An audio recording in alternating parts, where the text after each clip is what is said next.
제가 문제풀이가 있음에도 불구하고 기본이론 강의에 자꾸 문제를 보여드리는 이유는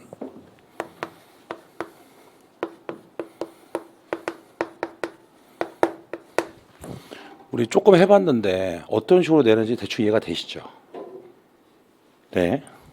그리고 최근 기출 문제를 자꾸 보여드리는 이유는 시험이라는 건 나오는 데가 있고 안 나오는 데가 있어요. 아까 제가 말씀드린 것처럼 빈출 문제, 자꾸 문제를 보여드리고, 제가 이제 첫째 시간이다 보니까 좀 잔소리를 좀 할 텐데 자꾸 잔소리가 많네요. 최근 기출 문제는 몇 년 전까지를 얘기할까요?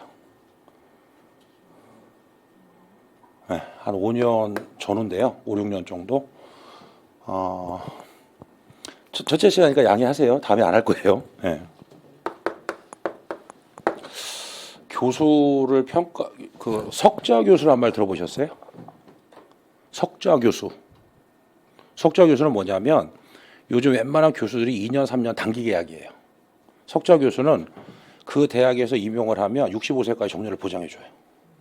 여기도 잘 모르시는 분이 있던데 왜 일반인은 60세 내 교수는 왜 65세냐? 석사가 4학기 2년이고 박사가 6학기 3년이에요. 남보다 공부를 5년 더 했기 때문에 근데 바로바로 따도 석사 4학기 2년이고 박사 6학기 3년. 남들보다 5년 더 공부해야지 교수가 될 수 있기 때문에 교수는 65세가 정년이에요. 네, 어쨌든 자 그러면 석좌 교수는 일단 학교랑 계약해서 임용이 되면 65세까지 계속 안 잘려요. 석좌 교수는 중간에 그 재계약 이런 거 없어요. 근데 대부분 2, 3년 단기 계약이기 때문에 자 일단 교수가 해야 될 가장 중요한 역할이 뭘까요? 관심 없으시구나. 강의겠죠, 뭐 강의. 예. 교수 강의하기 좀 하지 뭐 하겠어요. 예. 그래서 웬만하면 점수 잘 줘요. 학생들이 뭐라 그러면 쫓겨나니까 잘못하면. 예. 그다음 또 하나 연구거든요, 연구, 논문. 예. 웬만하면 논문 써요. 이제 질질 모여서라도 어떻게 해서든지 쓴다고요. 세 번째가 이 사회참여에 대한 부분인데요. 국가가 주관하는 시험에 시험 출제원으로 들어간 건 상당히 점수가 높아요. 그러니까 제 얘기는 웬만한 교수들이 여기는 비슷비슷하단 말이에요. 맞추기만 하면 되거든요. 요거는 상당히 높아요. 그러니까 출제에 들어가고 싶어 한다는 얘기예요. 제 얘기는. 이해되시겠어요? 네. 지난번에 그 박지성이 해설한 것이 월드컵이에요, 올림픽이에요, 축구? 월드컵이에요? 네. 우리 잘 못했죠 그때. 제가 축구를 잘 몰라요. 아까 말씀드렸죠. 이렇게 몸매를 보면 아실 수 있죠. 하는 거 별로 안 좋아하는 사람도 보는 거는 좋아하는데 저는 보는 것도 싫어요. 별로 운동을 별로 좋아하지 않아요. 그 결과 이렇게 됐어요. 네. 자, 백스. 그때 그런 얘기 있었죠. 박지성에 대해서 네가 지금 해설할 때냐, 운동장에서 뛰라고. 말이 그런 거지. 제가 무슨 얘기를 하고 싶은 거냐면 교수들이 출제를 들어가고 싶어 해요. 네. 근데 벌써 한 50 넘어가고 이러면 교수들이 뭐에 욕심이 많냐면 보직 교수라고 들어보셨어요? 총장, 부총장, 학장 이런 거, 학생처장, 보직 교수. 네. 그 다음에 그 학회 회장을 하고 싶어해요. 그러면 그 출제 이렇게 부탁하면 처음에는 고맙다 알았다고 이러던 사람도 좀 지나고 나면 내가 이제 무슨 출제할 짬밥이냐고 후배들이 이해돼요? 그래서 5년 정도 되면 출제자가 교체가 돼요. 이해되시겠어요? 그러니까 제 얘기는 기출 문제 막 10년, 20년 전 거 보고 쉽다. 그러니까 제가 보기엔 그래요. 너무 시험을 어렵게만 생각하시는 분도 많고, 근데 쉽잖아요. 또 반면 너무 쉽게 생각하시는 분도 많아요. 진짜 자격증 같은 경우는 좀 심한 경우는 그 왜 광고 있잖아요. 왜 뭐 책 한 권만 5과목인데 한 권만 이렇게 한 500페이지 되는 거 보고 들어가도 붙는다고 믿어요. 거의 믿는 사람 있어요, 진짜로. 예. 그걸 보고 어떻게 붙습니까? 그걸 보고 말이 안 되는. 이제 우리 이 한 과목도 900페이지 거의 1000페이지가 되는데, 예. 말이 안 되는 거예요, 사실은. 예. 그래서 제 얘기는 하여튼 가능하면 최근 기출 문제를 많이 보여드려서 나중에 문풀이 있겠지만 한 번 수업에 두세 번 보는 효과를 할 수 있게끔 그렇게 할 거예요. 예. 그래서 가능하면 많이 보여드리도록 할 테니까 자꾸 그거를 나중에 동영상 같은 거를 보실 때도 항상 그거를 염두에 두시면서 꼭 같이 정리를 해서 보시도록 하세요. 자, 쌍가루 4번 그 세대 구분형 공동주택인데요. 그러니까 자 거기다 옆에다가 그러니까 이거를 외우시면 안 돼요, 여러분들. 외우시면은 안 써드릴 거예요. 안 외우실 거죠. 네. 자, 그 옆에다가 1인 가구 증가를 반영한 거예요. 법이라는 것은 먼저 나갈 수는 없어요. 다만 법이라고 하는 것은 시대가 변하면 법이 바뀌게 되겠죠.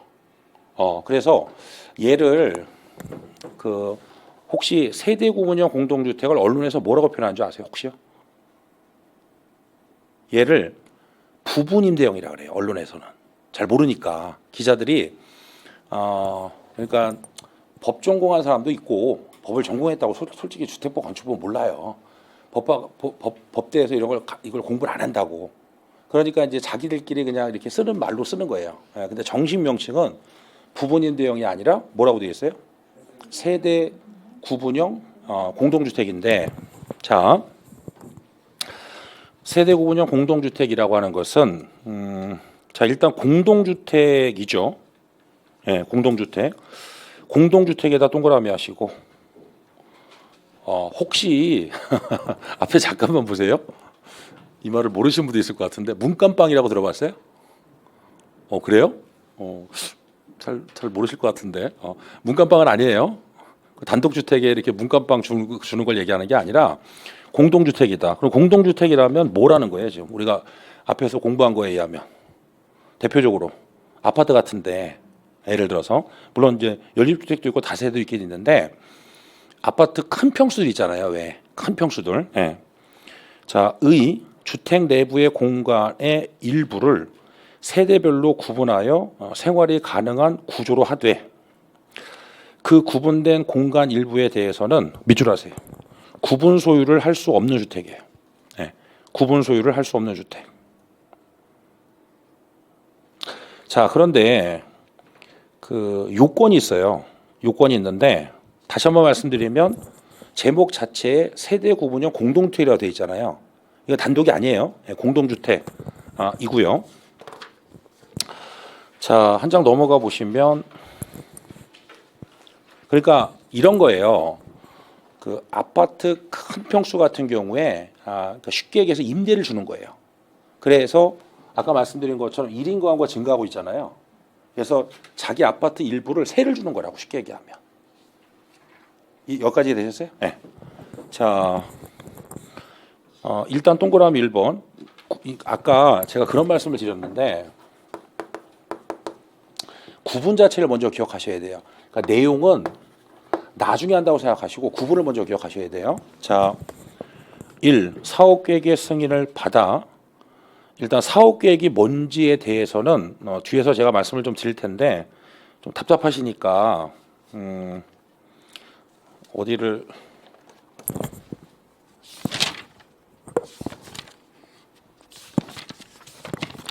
어차피 뒤에서 다 공부할 건데 그렇게 구성이 돼 있어요. 어쩔 수 없이. 네. 자, 60페이지 잠깐만 보세요. 03번의 사업계획 승인 보여요? 우리가 나중에 할 거라고요, 이게. 네, 그래서 사업계획 승인을 받아야 되는데 다시 원래대로.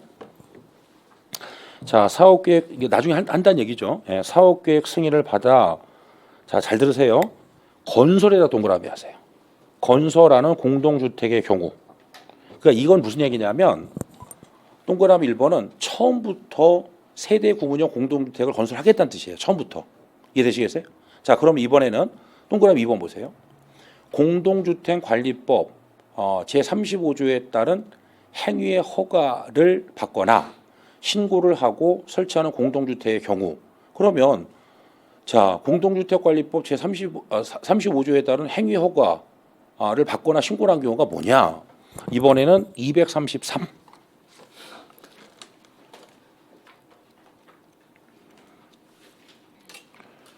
자, 233회 보시면 04번 행위 제한 밑에 행위 허가 또는 신고에 대한 부분이 나오죠. 예. 한 장만 넘어가 보세요. 자, 동그라미 4번 밑줄 쫙 하세요. 주택법 제2조 요거는 중요하진 않은데 제가 볼 때 오타가 나왔어요. 9호가 아니라 19호예요. 19호 정확히 얘기하면 19호. 9호가 아니라 19호니까 거기다 1 하나 더 추가하시고요. 19호에 따른 세대 구분형 공동주택을 설치하는 행위. 자, 구분할 수 있겠어요? 네, 다시 원래대로. 그러니까 제 얘기는 26페이지 동그라미 1번은 처음부터 건설하는 거고 이해되시겠죠? 동그라미 2번은 나중에 바꾼단 말이야. 근데 나중에 바꾼다 그런 말씀은 안 되는 거고 행위허가나 신고를 한다 이 얘기예요. 법에서는. 그러니까 우리가 일상적으로 쓰는 용어를 쓰다 보면 나중에 잘못하면 시험에서 낭패 봐요. 네, 그래서 그 법률적인 표현을 좀 익숙하시는 게 좋아요. 자, 그러면 처음부터 진다 그랬죠. 그래서 기억번 보세요. 다음 요건을 모두 충족해야 돼요. 자, 기억번에 보시면 세대별로 구분된 각각의 공간마다 밑줄 하세요. 별도의 욕실, 부엌, 그다음에 중요한 게 현관이 있어야 돼. 현관을 설치한다. 그래야 세대 구분형 공동주택이에요. 그럼 아까 우리가 자, 다시 24페이지 보세요. 이제 이게 그러니까 제가 뭘 지금 원하는 거냐면 법을 만드신 분이 주택이 뭐냐, 주택의 단독도 있고 공동도 있고 쭉 나오잖아요. 그 맨 앞에 이거를 꼭 기억하셔야 된다는 얘기예요. 자, 제가 쌍가루 1번에 뭐를 밑줄 하라고 말씀드렸어요? 독립된 주거생활 기억나요? 그럼 독립된 주거생활을 하려면 뭐가 있어야 된다 그랬어요 아까? 욕실이 있어야 되고 부엌이 있어야 되겠죠. 그런데 얘는 세대 구분형이기 때문에 뭐까지 있어야 돼? 그것이 현관. 주인집 눈치 보고 들어가면 안 되죠. 그러니까 내 현관이 따로 있어야 되는 거예요. 내 현관이. 다시 원래대로 세대별로 구분된 각각의 공간마다 별도의 욕실, 별도의 부엌, 별도의 현관. 이해되시겠죠? 별도는 세 가지 다 공통되는 거예요. 네. 설치할 것. 니은번에 보시면 하나의 세대가 통합하여 사용할 수 있도록 통합의 밑줄, 사용의 밑줄, 세대 간 연결문 또는 경량 구조의 경계벽 등을 설치할 것. 거기다 쓰세요. 뭐라고 쓰시냐면 내력벽이 아니에요. 그 내력벽이 뭔지는 건축법에서 할 거란 말이에요. 네. 그러니까 이건 한 집이에요, 한 집. 내력벽을 설치하면 이건 다른 집이야. 쉽게 얘기하면. 네. 경량 구조에 돼요. 네. 내력벽 X. 내력벽 X. 자, 디귿번에 보시면 얘가 이제 공동주택이라 그랬잖아요. 그러면 그 아파트 같은 걸 질 때 전체가 있고 동별로 따로따로 있어요, 이게요. 규정이. 예. 그러니까 모두 갖춰야 되는데 디귿번 세대 구분형 공동주택의 세대수가 해당 주택단지의 개념 좀 이따 나와요. 안에 공동주택 자 밑줄 하세요. 전체 세대수 자 밑줄 3분의 1을 넘지 않을 것. 3분의 1 넘지 않을 것. 자 리을번 보세요. 세대별로 구분된 각각의 공간의 주거 전용 면적 합계가 해당 주택 단지 전체. 자 밑줄 하세요. 주거 전용 면적 합계 밑줄 3분의 1을 넘지 않아야 돼요. 이 조건을 네 가지를 다 갖춰야 됩니다. 어떨 때? 건설할 때. 자 동그라미 2번의 경우는 행위 허가를 받거나 신고를 해서 나중에 이제 설치하는 경우인데요. 기억번에 보시면 구분된 공간의 세대수는 기존 세대를 포함해서 자 밑줄 두 세대 이하일 것. 이해되시죠? 그 아파트가 있는데 막 세대 구분형을 막 3개, 4개 설치할 수 없다는 얘기예요.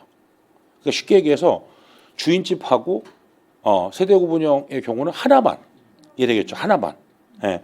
그러니까 이게 어떻게 보면 1인 가구 증가도 있을 거고 왜 그런 거 있잖아요. 왜 그 젊어서 이제 아파트를 좀 크게 분양을 받았는데 자녀들 이제 결혼을 시키고 두 분이 계신데 너무 넓단 말이에요. 넓으니까 어떻게 보면 또 임대소득 같은 것도 받을 수 있으니까 이해되시겠죠? 예, 그러니까 어떻게 보면 일거양득이죠, 사실은. 예, 혼자 사는데 넓은 데 쓸 필요 없고 또 어떻게 보면은 두 분 계시는데 굳이 넓은데 청소하기만 힘드니까 차라리 그냥 세를 돌릴 수 있는 거죠. 그러니까 이해되시겠죠? 그러니까 그런 욕구를 법에서 이제 반영을 해준 거예요, 이게 사실은. 예. 자, 그 다음에 니은 세대별로 구분된 각각의 공간마다 여기도 마찬가지죠. 별도의 욕실, 부엌. 그 다음에 이게 처음 이제 건설한 게 아니잖아요. 예, 그렇기 때문에 구분 출입문을 설치할 것이고요. 자, 디귿번에 보시면 세대 구분형 공동주택의 세대수가 해당 주택단지 안에 공동주택 밑줄 하세요. 전체 세대수의 10분의 1. 10분의 1. 이게 법에서요.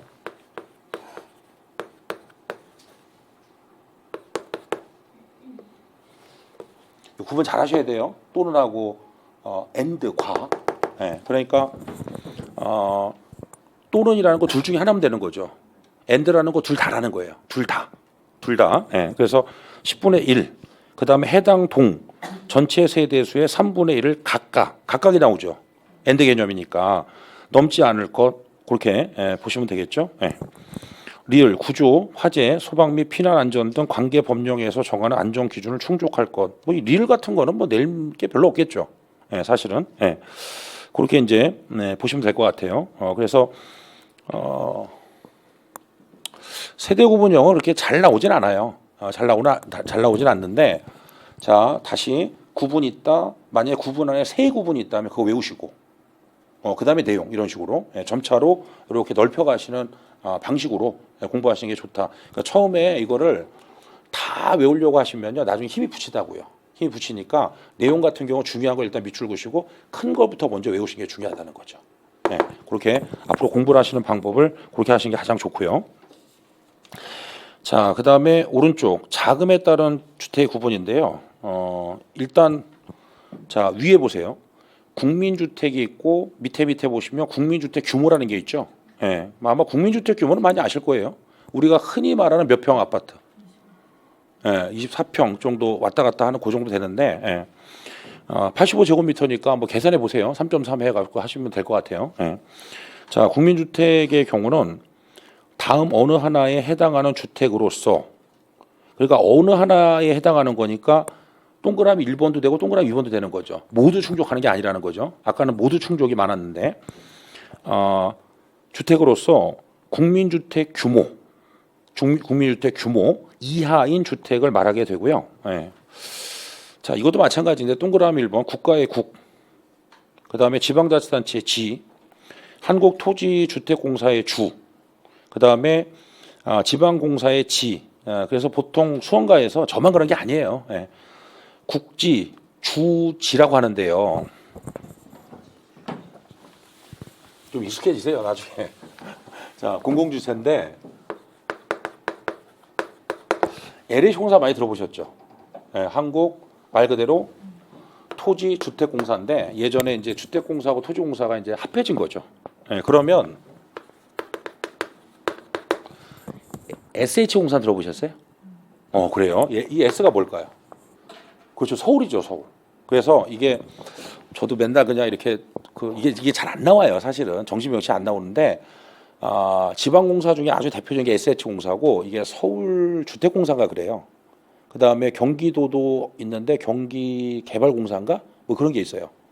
그래서 서울에 그다음에 경기도에 각각 지방공사를 설립해서 주거 안정을 위해서 LH공사만 하는 게 아니에요, 이게.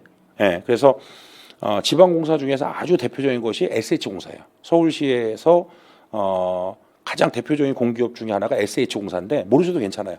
SH로 나오지 않아요, 시험에. 그냥 지방공사라고 나와요. 지방공사. 그래서 이제 나중에 보시면 이 네 개를 대표적인 공공 그 주체고, 그래서 뭐 등록도 안 해요. 이거는 뭐 당연한 거예요. 어떻게 보면. 자, 그다음에 그러니까는 이제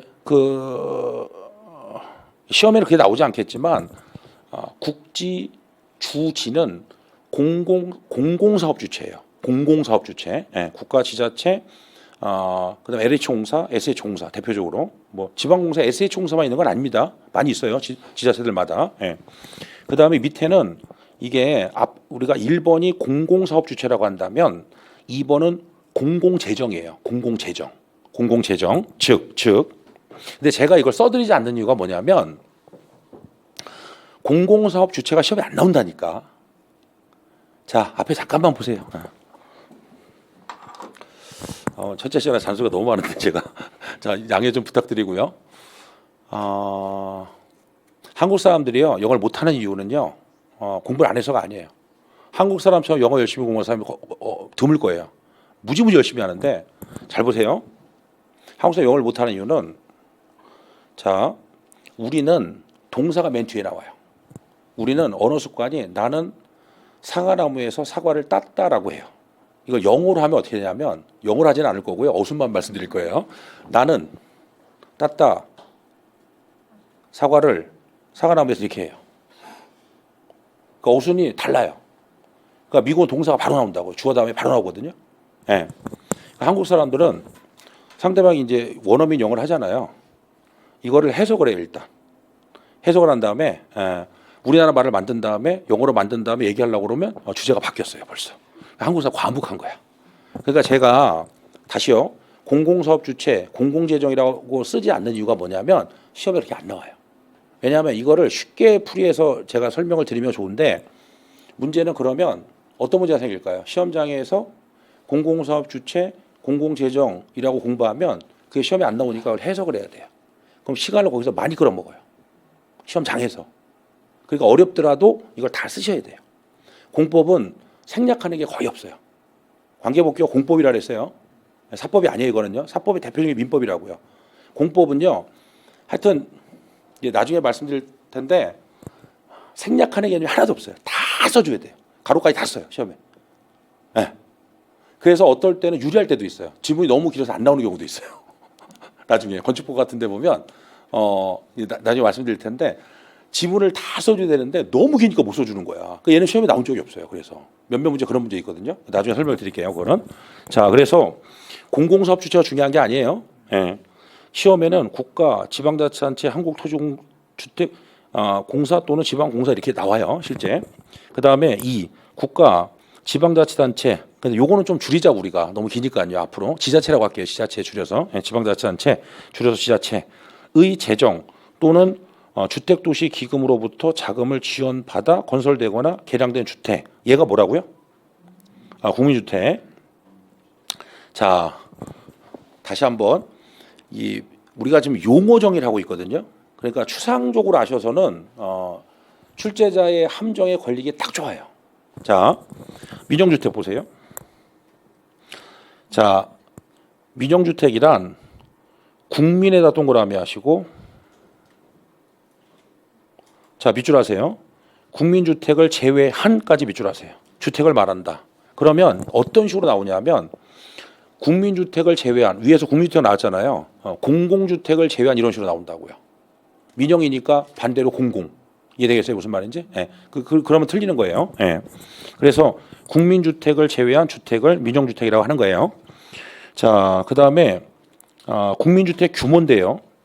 말 그대로 국민주택 규모란 그러니까 당연히 국민주택하고 국민주택 규모는 다른 개념이죠. 그러면 주거의 용도로만 쓰이는 면적 이하 실제 시험에 나오면 그렇게 써줘요. 다 봐봐요. 이게 실제 시험이잖아요. 이것까지 다 넣어준다고 이것까지. 그러니까 이게 다음 거를 보기 위해서 이렇게 앞으로 그냥 주거 전용 면적이라고 하자 기니까 이런 건데 시험에서 이걸 그냥 다 써준다고. 하여튼 공법은 생략하는 게 하나도 없어요. 왜냐하면 생략하면 논란이 되게 커진다고요. 이게 무슨 말인지 아시겠죠? 네. 자, 그래서 얘를 이제 주거의 용도로만 쓰이는 면적을 주거 전용 면적이라고 하는 거예요. 앞으로는 그러니까 이 조 뒤에는 다 요 용어를 쓰는 거예요. 법에서. 네. 나중에 이제 그래서 제가 국가법령정보센터를 알려드린 이유가 뭐냐면 사실은요 수험생들이 법조문을 봐야 돼요. 교재만 보지 마시고 법의 원문을 보셔야 된다고. 그러면 훨씬 더 나중에 공부하실 때 눈에 확확 들어와요. 네, 그래서 아까도 말씀드렸듯이 뭐 이렇게 교통수단에서 이 두꺼운 책을 현출하고 볼 수는 없잖아요. 근데 폰 같은 게 간단하잖아요. 그러니까 계속 한번 보시면 오늘 이제 그 주택법에 2조 정의 있죠. 오늘 공부하신 거 아마 까셨어요. 근데 쉬는 시간에? 아마 지하철 버스에서 이렇게 보시면요. 눈에 확 들어올 거예요. 그럼 그거 벌써 몇 번만 이렇게 몇 번만 가장 좋은 게 뭔지 아세요? 다음 볼 때 1조부터 계속 보는 거야. 또 볼 때 1조부터 계속 이렇게. 그러니까 그 옛날 무협지 보셨어요? 무협지 좀 보셨어요? 무협지도 안 보셨어요? 그 무협지 보면 왜 이렇게 스승이 제자를 받는단 말이에요. 그래놓고 이제 나무 조그만 거 심는단 말이에요. 그 하루에 이제 몇 번 이렇게 뛰어라. 예, 그럼 나무가 어떻게 되겠어요? 자라겠죠. 그럼 나중에 2m, 3m를 훅훅 날아다니는 거네. 근데 만약에 처음에 스승이 제가 스승님의 문화에 들어가고 싶습니다. 그러는데 야 3m 되는 나무가 있는데 이거 한번 뛰어봐라. 그럼 예 감사합니다. 그리고 간단 말이에요. 무슨 말인지 아시겠죠? 예, 그러니까 조그만 나무를 심어서 어렸을 때 계속 뛰게 하면요. 나중에는 2m, 3m를 훌훌훌 넘어다니는 거예요. 예, 그러니까 법조문을 보실 때 1조부터 계속 그러면 속도가 그러니까 그게 처음이니까 인대 시간이 많이 걸리시는 거예요. 그러면 조금 시간 내서 전철 같은 거 뭐 30분, 1시간 타잖아요. 그럼 1조부터 계속 보시면요. 보는 속도가 확 높아져요. 한번 경험해 보시면 재밌어요. 네, 그렇다고요. 자, 재미있는데. 자, 그래서 주거 전용 면적이라 하여튼 그래서 1호 또는 세대당 85제곱미터 이하인 주택인데요. 가로 수도권 정비계획법 우리 시험 범위는 아닌데 제2조 1호에 따른 수도권을 제외한 도시 지역이 아닌 읍면 읍 또는 면 지역은 1호 또는 1세대의 주거 전용 면적이 100제곱미터죠. 거기 동그라미 하시고요. 이하인 주택을 말한다. 제예요. 네. 자 앞에 잠깐만 보시고요. 그러니까 요거 밑에부터 한번 볼게요. 예. 자, 22회니까 얼마 안 됐죠? 예. 자, 그러니까 이런 건데 원칙적으로는 85제곱미터 이하가 되는 거죠. 근데 자, 수도권 정비계획법은 우리 시험 범위는 아니지만 대충 느낌 오시죠? 수도권. 그러면 수도권을 제외한 도시 지역이 아닌 읍면 한번 대보세요. 뭐 있나? 그러니까 여기에 해당되는 거를 하나 대보시라고요. 네?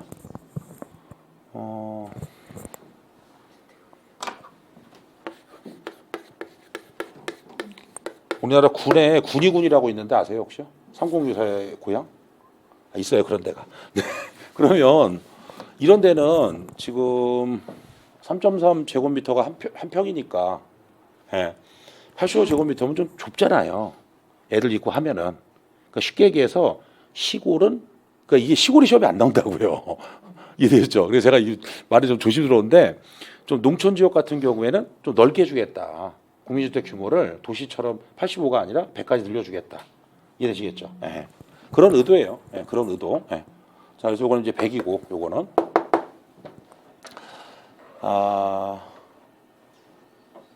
도시형 생활 주택이요. 요즘 좀 덜한데 한때 뭐 엄청 뭐 붐이었죠. 뭐 거의 붐이어서 중개사분들도 이것 때문에 돈 좀 많이 벌고 건축하는 사람도 그렇고. 그래서 그게 반영이 된 것 같아요. 뭐 굉장히 잘 요즘은 좀 주춤주춤하긴 하는데 뭐 이것도 마찬가지죠. 아까 말씀드린 것처럼 그 1인 가구가 증가하면서 저도 놀랐어요. 저는 뭐 4인 가구까지는 아니더라도 2인 가구나 3인 가구가 제일 많은 줄 알았더니 저도 놀랐어요. 1인 가구가 제일 많다고 그러던데요, 우리나라에. 놀랐어요, 저도. 그러니까 그거를 반영을 하는 거죠. 1인 가구 증가를. 자, 도시형 생활주택인데요. 일단은 그 표를 잠깐 보세요. 표를 보시면 원룸형 주택이 있고요. 단지형 다세대 주택이 있고요. 단지형 연립주택이 있는데 잘 생각해 보세요. 다세대 주택하고 연립주택은 단독이었어요. 공동이었어요. 공동이었죠. 그러면 뭐가 빠진 것 같아요 지금요? 아파트가 빠졌어요. 그래서 단지형 아파트라는 건 없어요. 그러니까 이런 거 설마 그러니까 이런 걸 조심하시라고요. 무슨 말인지 알겠죠? 예. 그러니까 공동주택 중에 아파트가 빠졌기 때문에 단지형 아파트가 있을 것 같은데 없어요. 없어요. 예. 자, 일단 도시형 생활주택이라고 하는 것은 일단 300세대 동그라미 하시고 미만도 조심하세요. 의 국민주택 규모에 해당하는 주택이죠.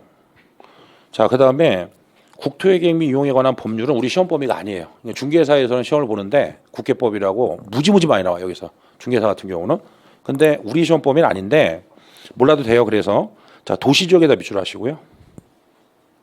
그러니까 도시지역 같은 경우는 집값도 비싼데 1인 가구 많이 증가하고 있기 때문에 그걸 반영한 거예요. 이게. 예.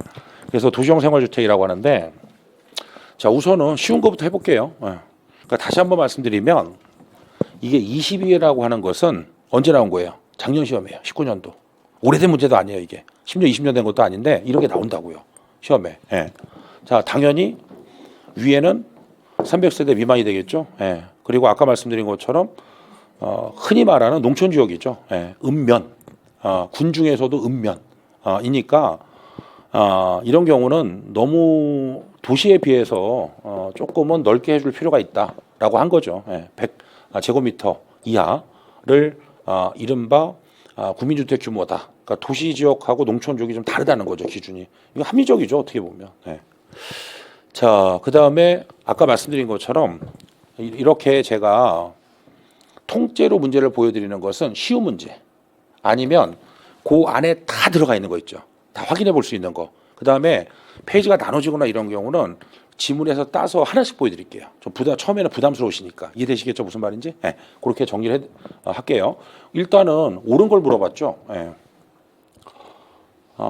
요즘은 특히 23회 올해 그 재밌는 게 뭐냐면 원래 시험 그 객관식 시험 부정위에 많거든요. 옳지 않은 걸 골라라. 근데 옳은 거를 고르는 문제가 굉장히 많이 나왔어요. 아마도 그러면 이제 그 사실은 수험생 입장에서 보면요. 긍정형 문제가 어려워요. 왜냐하면 네 개가 다 틀려야 되기 때문에 하나만 맞기 때문에 수험생이 느끼는 체감적인 난이도는 더 높아져요. 부정형 하나만 틀리기 때문에 고르기가 좀 쉽거든요. 예. 어쨌든 그래서 요거는 뭐 12회 문제긴 하는데 자, 일단 눈에 띄는 건 뭐죠? 예, 이거 틀렸겠죠. 300세대가 되겠죠. 예. 자, 이어서 볼게요. 자, 이어서 보면 자, 일단은 이제 세 가지로 구분했어요. 예. 원룸형이 있고요. 다음 요건을 모두 갖춰야 돼요. 예. 그리고 얘는 공동주택이에요. 공동주택. 예. 공동주택에다가 당연한 거죠. 예. 공동주택에다 밑줄. 그러니까 아까 말씀드린 것처럼 그러면 주택법에 공동주택이 뭐가 있냐는 거예요. 아까 기억나세요? 에빙하우스 말이 맞는데 아파트 연립 다세대. 예. 그러니까 단지형 다세대, 단지형 연립주택이 있는데 단지형 아파트가 없다는 얘기예요. 예, 제 얘기는 예, 공동주택이다. 자, 그리고 잘 보세요. 여기서 중요한 게 하나가 나와요. 1. 세대별 주거 전용 면적은 일단 50제곱미터 있죠. 50에 동그라미 하시고 이하에다 동그라미 하시고 이 50이 왜 중요할까요? 왜 중요할까요? 그렇지. 아까 국민주택형 규모는 기준 얼마였어요? 85제곱미터 이하잖아요. 근데 요거는 더 작게 질 수 있게 하겠다는 거예요. 원룸형이니까 말 그대로. 네. 그래서 이 50이 중요한 거예요. 네. 85. 그러니까 옆에다가 자 50 동그라미 하셨죠. 네. 제곱미터 이하 동그라미 하셨어요? 그 옆에다 85제곱미터 자 제가 써드릴게요. 아예. 그러니까 요렇게 해서 해놓고 85제곱미터 이하가 아니다가 중요한 거예요. 원래 국민주택 규모라는 것은 85제곱미터 이하인데 원룸형에 대해서는 그걸 적용을 안 하겠다는 뜻인 거지. 이해되겠어요? 그 다음에 이제 옆에다가 자 쓰셨어요? 자 잘 보세요. 지금 뭐라고 되어 있냐면 50제곱미터 이하일 것이라고 되어 있죠. 이 말은 무슨 얘기냐면 하한선이 없다는 거예요. 하한선이 없어요.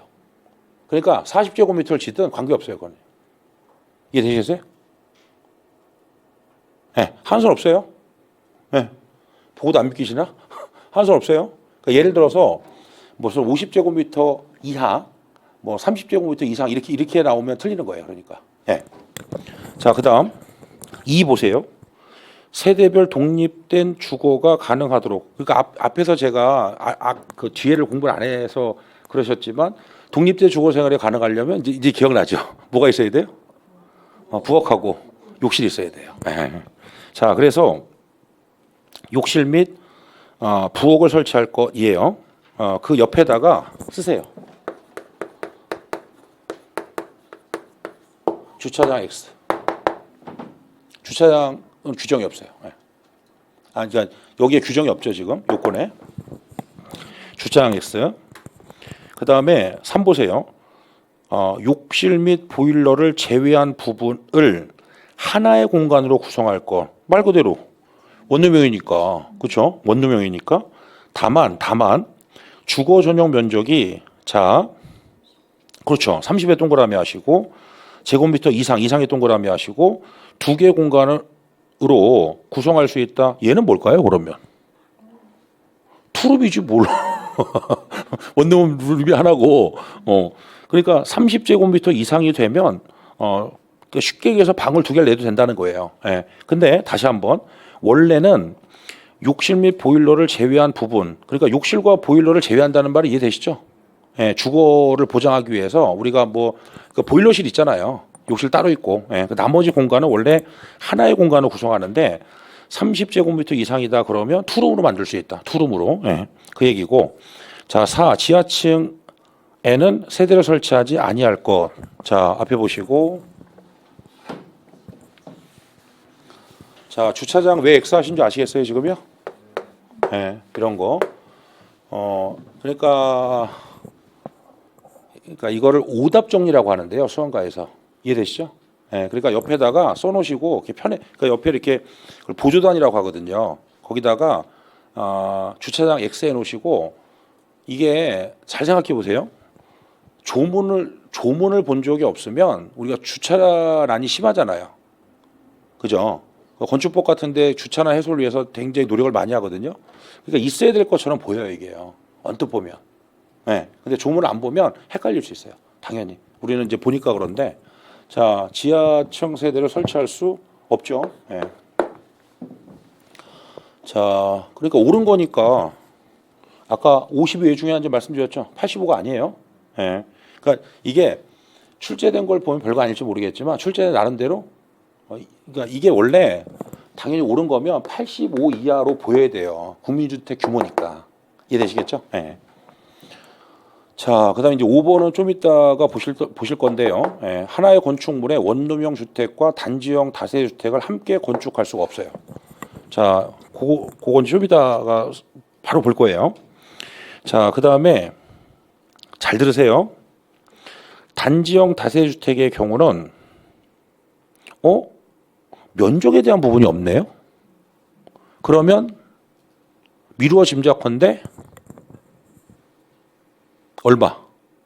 85 제곱미터 이하라는 걸 알 수 있는 이유가 뭘까요? 얘는 공동주택이기 때문에 그런 거예요. 네. 단지형 연립주택도 마찬가지입니다. 둘 다 85제곱미터 이하예요. 그러니까 저 말 실수했네. 국민주택 규모이기 때문에 그런 거예요.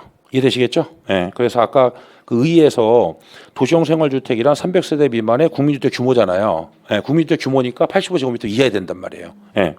그러니까 그게 앞에서 우리가 봤잖아요. 그러니까 별도 얘기 없더라도 어찌 됐든 다세대고 어찌 됐든 연립주택이기 때문에 85제곱미터 다시 NG.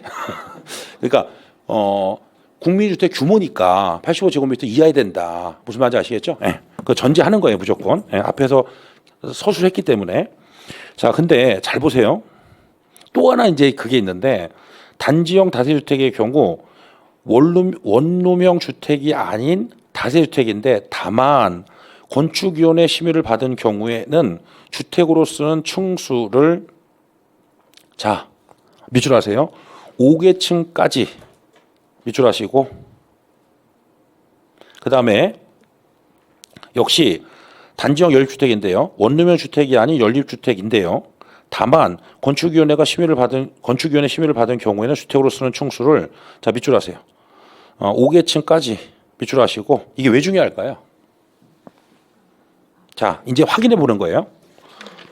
뒤로 가보세요. 자 쌍가로 3번 25페이지 쌍가로 3번 공동주택 천천히 하셔도 돼. 예. 그러니까 막 이렇게 처음에 막 서두르다가 뒷심을 발휘를 못하면 오히려 안 좋아요. 예. 천천히 하셔도 돼요. 예. 공동주택 자 아파트 가장 중요한 표현 5계층 이상 예. 연립 다세대는 층수가 4계층 이하예요. 그런데 자 다시 원래대로 27. 자 쌍가로 1번 의의와 구분해서 두 번째 줄에 도시적 미줄 했잖아요 우리가. 자 앞에 보세요. 우리가 국계법을 모르더라도 국토의 계획 및 이용에 관한 법률을 모르더라도 딱 보세요. 도시지역은 땅값이 비싸죠. 근데 4계층 이하로 지라고 그러면 수익타산이 안 맞아요 이게. 이해되겠어요? 대신 원칙이 있잖아. 원칙이 있으니까 마구잡이로 축을 올리면 안 되죠. 그 단소조항이 있는 거예요. 뭐라고? 건축위원회 심의를 받았다. 그러면 그때는 5계층까지 건축을 해서 이해돼요? 예. 1인 가구 증가도 대비하고 이게 사실은 자 이게 지금 이해되셨죠? 그러니까 다시 한번 자 단지형 다세주택 도시형 생활주택 중에 단지형 연립주택의 경우는 아무 얘기 없으면 면적은 85제곱미터 이하고 층수는 원래 4계층 이하인데 5계층까지 건축할 수 있게 해주겠다는 거죠. 한 장 넘어가세요.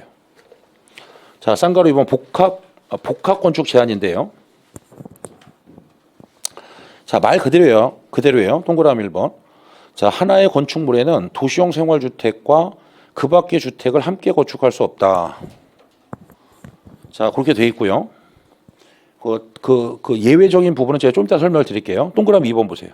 하나의 건축물에 단지형 연립주택 또는 단지형 다세주택과 원룸형 주택을 함께 건축할 수 없다. 자 5번 보세요. 이게 안 된다는 거예요. 이게 지금요. 5번이. 그리고 자 다시 동그라미 1번. 다음에 하나에 해당하는 경우 예외인데요. 기억번. 원룸형 주택과 주거 전용 면적 85제곱미터를 초과에다 동그라미 하시고 하는 주택 자 한 세대 있잖아요. 한 세대. 이거 외우시면 안 되는데 이 용어를 한 세대 동그라미 하시고 주인집 시험 안 나와요. 이해를 돕게 그 다음에 주인집을 외우시면 제가 이거 안 해드릴 거예요. 진짜로 아시겠죠? 시험에 주인집이 안 나온다니까. 그 무슨 얘기냐면 자 다시요.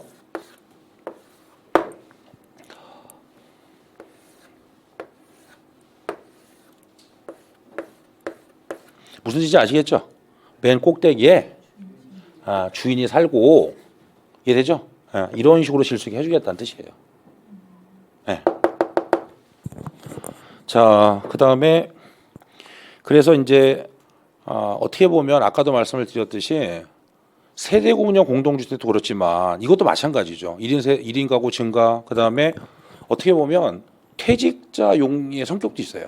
이해되시죠? 무슨 말인지요? 네, 그래서 이제 어떻게 보면 은퇴자금 마련하셔서 이제 임대료 받고 자기 꼭대기에 살고 관리하고 이런 성격인 거죠, 사실은. 그걸 반영해서 나온 것이다. 그렇게 보시면 될 것 같고요. 자, 그 다음에 니은번 볼게요. 이것도 국계법에 나오는 건데 준주거지역 또는 상업지역이에요.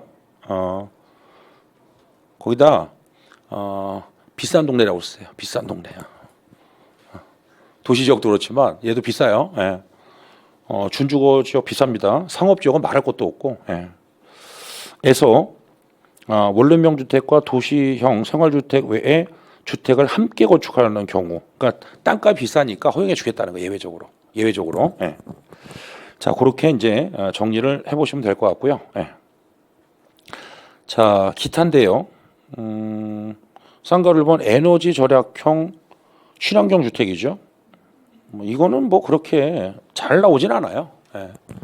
자, 요거 먼저 요거 이제 풀었고 다음 자 보세요. 자, 12회에서 나왔고 그다음에 20회. 그러니까 최근까지도 지금 나오고 있는 거죠. 예, 나오고 있는데 자, 그러니까 이게 지금 주관식으로 출제를 했다는 것은 지금 보세요. 국민주택 규모잖아요. 예, 도시형 생활주택이 출제자가 이거를 뭐로 함정을 판 거예요. 그러니까 결과적으로는 85로 함정을 판 거예요. 이해되시겠어요? 그러니까 틀린 분 중에 틀렸다면 물론 답은 얼마예요? 50이죠, 50. 이해되시겠어요? 틀렸다면 85가 많이 틀렸을 거예요. 예, 채점을 해보면. 예. 자, 그 다음에 하한선은 없고요. 하한선은 없고 하나의 공간이니까 원룸형 주택이죠, 당연히. 근데 만약에 얼마가 넘어가면 그렇죠. 30제곱미터 이상이라면 투룸이다, 투룸. 근데 투룸은 안 나와요, 시험에. 예. 말씀드렸어요, 분명히. 요새는 좋은 게 뭐냐면 촬영을 해서 증거가 있어요. 그거 참 좋더라고, 저게. 옛날에는 얘기해도 뭐 증거가 없으니까 막 뭐라 그러면 기억이 안 나고 막 이러는데 다 찍어 놓으니까 요새는 증거가 있으니까 참 좋더라고요. 아시겠죠? 이런 식으로 안 나온다 그랬어요. 하여튼 공법은요 아무리 길어도 토시는 안 틀리게 똑같이 내요, 그냥. 예. 이제 좀 몇 문제 확인했잖아요, 지금요. 그대로 낸다니까, 그대로 법조문에서. 예. 자, 그 다음에 자, 얘는 뭐 이렇게 잘 나오는 편은 아닌데 어쨌든 교재 보시면 4번의 쌍가루 1번 에너지 절약형 친환경 주택이죠. 저에너지 건물 조성 기술 등 대통령령이 정하는 기술을 이용하여 자, 밑줄 하세요. 일단 에너지 사용량을 절감까지 밑줄 하시고요.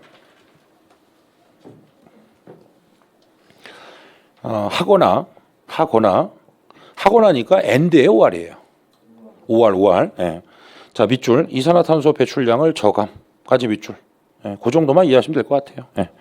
그 다음에 쌍가루 2번 건강 친화형 주택인데 자, 건강하고 쾌적한 실내 환경의 조성을 위하여 자, 밑줄 하세요. 실내 공기의 오염 물질 등을 최소화까지 밑줄 하시고 세집중군이라고 들어보셨죠? 예, 그것 때문에 나온 거예요. 쉽게 얘기해서 세집중군 때문에. 예, 그거를 이제 좀 줄이기 위해서 등장한 거고. 자, 그다음에 임대주택에 대한 부분은 우리가 뒤에서 자세하게 공부할 기회가 있을 거니까 그거 뒤에서 할 거고요. 4번에 보시면 토지 임대부 분양주택인데, 그러니까 벌써 제목에 딱 나오지 않아요? 토지는 임대한 거죠. 예. 자, 토지의 소유권은 제15조에 따른 사업계획 승인이 있어요. 을 받아 토지임대부 분양주택 건설 사업을 시행하는 자가 가지고 건축물 및 복리시설 등에 대한 소유권은 주택을 분양받은 자가 가지는 주택을 얘기해요. 뭐 큰 논점은 없고요. 쌍가루 5번 장수명 주택인데요. 말 그대로예요. 장수명. 예. 자, 구조적으로 오랫동안 유지 관리할 수 있는 자, 내구성에 밑줄하시고 내에다 동그라미 하세요. 갖추고 입주자의 필요에 따라서 내부 구조를 쉽게 변경할 수 있는 가변성. 자, 가변성 밑줄하시고 가에다가 동그라미 하시고 수리용이성 있죠. 네, 수리용이성 밑줄.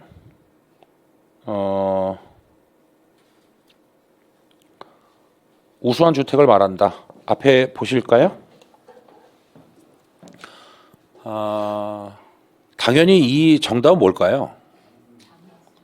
이거를 이렇게 생각해 보시면 되는데요. 나중에도 보여드리겠지만 여기선 이렇게 물었는데 이렇게 나올 수 있어요.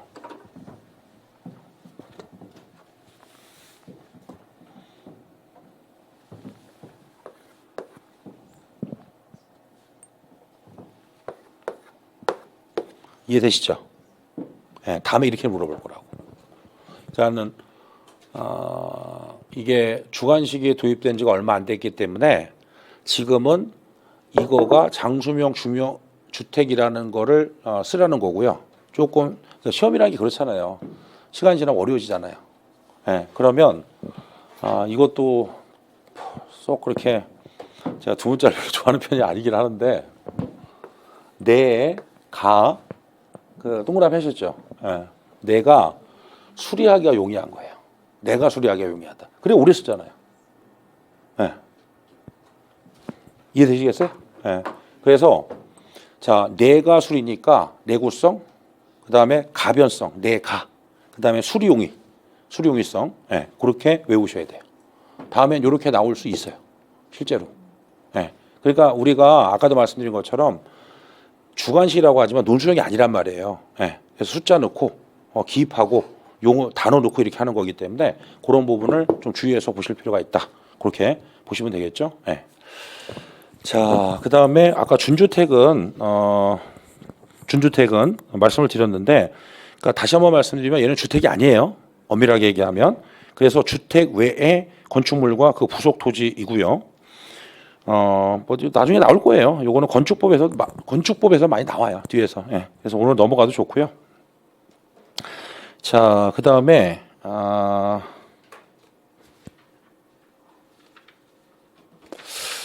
자, 그 다음에 6번에 쌍갈봉 공공택지인데요. 자, 공공택지란 다음 어느 하나에 해당하는, 잘 들으세요. 공공사업 밑줄 하시고 공 동그라미 하시고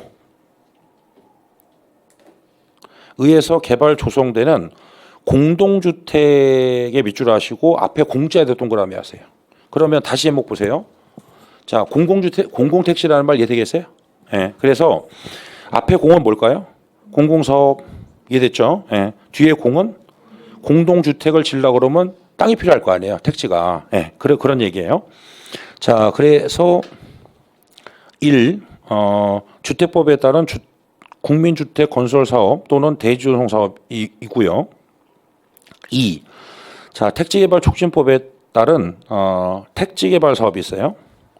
자, 그다음에 이거 지금 처음에 못 외우세요. 넘어가세요. 3번에 보시면 끝에 자, 산업단지 개발 사업이 있고요. 4에 보시면 끝에 공공주택 조성 사업이 있고요. 자, 잘 들으세요. 5, 6, 7의 경우가 자, 일단 5를 보시면요. 그 줄 끝에 보시면 공공지원 민간임대주택 공급촉진지구 조성사업이 있는데 바로 밑에 보세요. 자, 잘 보세요. 수용 밑줄, 사용 밑줄의 방식으로 시행하는 사업만 해당한다. 그 옆에 빈 공간 조금 있죠. 자, 잘 들으세요. 이 세 개는요 환지 방식이 안 들어가요. 환지. 끝에 환지 X 하세요. 그러니까 수용, 사용 방식만 해당되는 거고 환지는 해당이 안 돼요. 지금 무슨 말인지 몰라요. 지금 건축법 봐야 돼요. 나중에. 자, 6번 보세요. 역시 도시개발법에 따른 자, 도시개발 사업인데요. 역시 밑에 수용 찾으셨어요? 거기 밑줄 또는 사용 밑줄의 방식이 적용되는 구역에서 시행하는 사업만 해당된다는 얘기는 뭐 쓰셔야 되겠어요?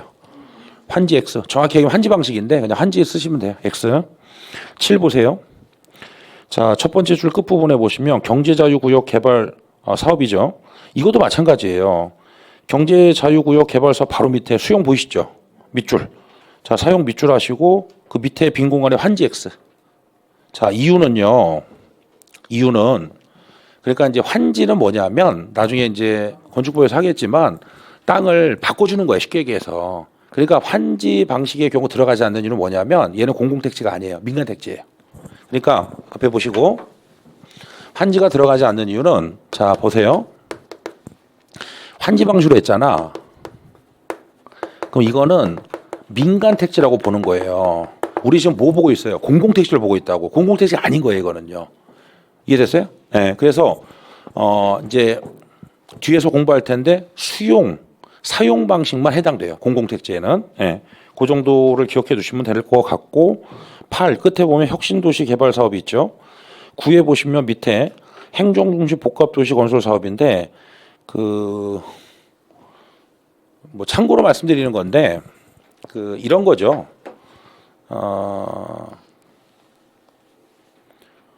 그 수도 이전이요. 헌법재판소로부터 위헌 판결을 받아요.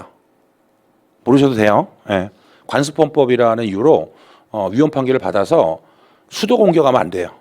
그래서 행정중심 복합도시라는 게 있어요. 줄여서 행복도시라고 하는 거고 그게 지금 세종이에요. 세종특별자치.